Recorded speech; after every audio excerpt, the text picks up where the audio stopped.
Hello নতুন মায়েরা, স্বাগতম আশান্স মম চ্যানেলে।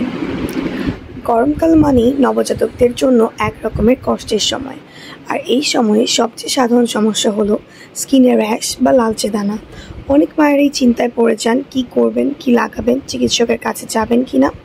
আজকের ভিডিওতে আমরা জানবো নবজাতকের গরমের র্যাশ কেন হয়, কিভাবে বুঝবেন এবং ঘরে বসে কিভাবে এর সঠিক যত্ন নেবেন।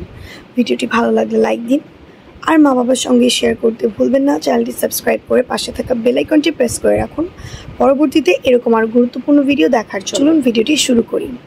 নাম্বার 1, র্যাশ কেন হয়। নবজাতকের স্কিন খুবই সেন্সিটিভ। গরমে ঘাম জমে স্কিনে ব্যাকটেরিয়া তৈরি করে। বেশি কাপড় পরানো, ঘাম শুকিয়ে না দেওয়া বা ডায়পার অনেকক্ষণ পরে ফেলার কারণে র্যাশ হয়। নাম্বার 2, র্যাশ চিনবেন কিভাবে। গালের পাশে, ঘাড়ে, পিঠে, বুকে বা ডায়পার এরিয়ায় ছোট ছোট লাল দানা। শিশুটি বিরক্ত লাগে, কান্না করে, খিটখিটে হয়। নাম্বার 3, ঘরোয়া করণীয়।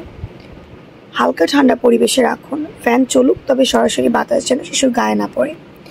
বেশি কাপড় নয়, পাতলা সুতির জামা দিন, ডাবল জামা নয়। ঘাম হলে মুছে দিন, নরম তোয়ালে বা কটন দিয়ে হালকা করে ঘাম মুছে। ডায়পার মুক্ত সময় দিন, দিনে অন্তত 2 থেকে 3 ঘন্টা ডায়পার ছাড়া রাখুন। নারকেল তেল লাগান প্রয়োজনে। এক্সট্রা ভার্জিন নারকেল তেল হালকা করে লাগাতে পারেন, তবে র্যাশ ইনফেক্টেড হলে লাগাবেন না। হালকা বেবি পাউডার চিকিৎসকের পরামর্শে। কিছু ক্ষেত্রে ডাক্তারের পরামর্শে পাউডার ব্যবহার করা যেতে পারে, তবে গরমে এটি প্র্যাকটিস না করাই ভালো। কখন ডাক্তার দেখাবেন। যদি র্যাশ ছড়িয়ে পড়ে, ইনফেকশনের মতো মনে হয়, পুঁজ হয় বা ফোলা দেখা যায়, শিশুর জ্বর আসে, বাচ্চা খেতে বা ঘুমাতে না চায়। নাম্বার 5, র্যাশ প্রতিরোধে সচেতনতা। প্রতিদিন শিশুকে হালকা কুসুম গরম পানিতে গোসল করান, পরিষ্কার তোয়ালে ব্যবহার করুন, ঘর পরিষ্কার ও ঠান্ডা রাখুন, শিশুর শরীর চেক করুন দিনে 2 থেকে 3 বার। আশা করি আজকের ভিডিওটি আপনাদের উপকারে আসবে। গরমে নবজাতকের যত্ন নিতে হলে একটু বাড়তি সচেতনতা দরকার, তবেই বাচ্চা থাকবে সুস্থ, হাসি খুশি।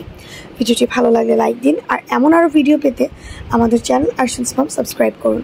পরবর্তী ভিডিওতে আবার দেখা হবে। ভালো থাকুন, বাচ্চাকে ভালো রাখুন।